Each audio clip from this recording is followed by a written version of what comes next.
Magandang araw mga kaibigan. Huwag nating tantanan ang issue sa blank item sa BICAM report. Pag-usapan pa rin natin ito hanggat hindi natin malaman sino yung mga magicians na nag-fill in the blanks. Dahil ano yun, falsification of legislative documents, dapat makasuhan sila at maparusahan. Ito, pasalamat tayo sa Makabayan Black na congressmen and women ngayon dahil kinukumpirma nila, ang unang nagkumpirma na may blank items, si Representative Manuel. Ngayon, si Congresswoman Franz Castro, kinumpirma din niya na mayroong blank items sa BICAM report. Okay? So, ito, mga anti-Duterte, itong dalawang ito, Castro and Manuel,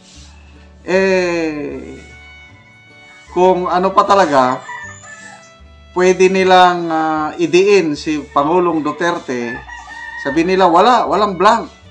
Kasi para makabawi sila, mapasama ang mga Duterte. Kaya lang, nananaig ang katotohanan.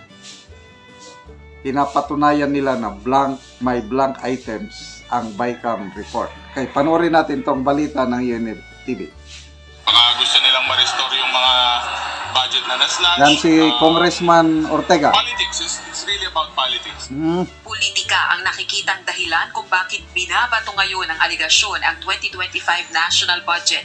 Ayon kay House Deputy Majority Leader, La Union 1st District Representative Paulo Ortega, naniniwala siyang layo ng usaping lumikha ng pagkakabahabahagi at ibalik ang 2 billion pesos na halaga ng alokasyon sa tanggapan ni Vice President Sara Duterte.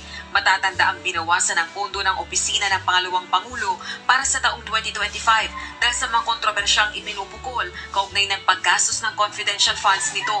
Si Davao City 3rd District Representative Isidro Ungab ang naghayag na may blankong items sa Bicameral Conference Committee report para sa 2025 national budget. Kaya tinawag ni dating Pangulong Rodrigo Duterte na invalid ang nilagdaang pambansang pondo o General Appropriations Act ni Pangulong Bongbong Marcos Jr. It works for them kung may controversy, it works for them kung may problema. Anong rason na maglalabas ka ng mga dokumento na hindi naman po reliable yung source at yung mga dokumento na may mga blanco at may kulang-kulang naman na pirma. Gayunman, ayon kay Congressman Ortega, wala pa siyang kopya ng ratified BICAM report. Hindi rin miyembro ng BICAM ang mambabatas. Samantala, si House Deputy Minority Leader ang Teachers Party List Representative Franz Castro na ang ikatlong kongresistang kumumpirmang may blankong items sa BICAM report para sa 2025 national budget. Sunod kina Kabataan Party List Representative Raul Manuel at Davao City Representative Ungab.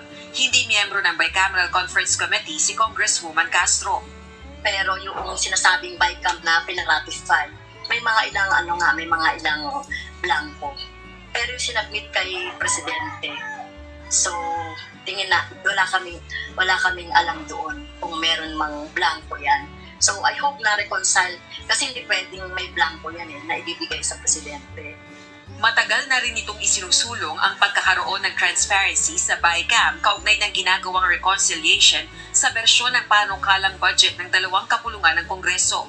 Balak na ng kampo ni Davao City Congressman Ungab na questionin sa Korte Suprema ang nilagdaang 2025 national budget dahil sa hindi umano pagdaan sa tamang proseso. Tanong nito, sino ang nagpuno sa blankong probisyon sa BICAM report na niratipikahan ng dalawang kapulungan ng Kongreso? Let those interested people file the necessary petition or action in the Supreme Court. Tayo naman ay napakataas ng tiwala sa ating hudikatura. I believe that they will resolve it strictly in compliance with our existing rules and laws. Rosa Licos, UNTV News and Rescue. Okay, magbigay lang tayo ng reaksyon sa sinabi ni Congressman Ortega na politika daw ang dahilan. Yung pagko-question doon sa blank items para daw maibalik ang nawalang pundo sa opisina ng Vice President. Ang layo naman nun. Makikita mo yung talagang pinupuntiryan nila palagi ang Office of the Vice President. Wala naman. Tahimik na po si VP Sara. Hindi na siya nagsasalita eh. Bakit napunta kay VP Sara yung issue na kaya nilabas yung issue tungkol sa blank item sa BICAM report para daw maibalik yung natanggal na pundo ng OBP. Malayo yun. Okay. So, magpasalamat tayo, ulitin ko, sa Makabayan Black, Congressman Manuel, Congresswoman Franz Castro, na kinumpirma nila na meron ngang blank items ang BICAM report. So, tatlo na silang kongresista, no? Pangatlo si Congressman Ungab. Sa Senado naman, nauna na si Senator Amy Marcos, si Senator Bato de la Rosa, nagsalita na rin siya na yung hawak niyang BICAM report, meron ngang blank items. So, ex-Senator Lacson, nako, pinagpapaliwanag niya, dapat ipaliwanag niya, the Filipino taxpayers deserve better. Tama. Pera natin yan, tapos i-magic lang nila. Tapos nililihis nila yung issue na yung enroll bill, yung General Appropriations Bill, walang blanco. Yung GAA, walang blanco. Correct. Walang blanco. No one is questioning. Walang blanco. Kailang yung BICAM report, may blanco. O ayaw nilang sagutin yun. So yung may blanco, tapos pagdating sa bill, kompleto na, sino ngayon yung nag-fill in the blanks? Yun ang issue.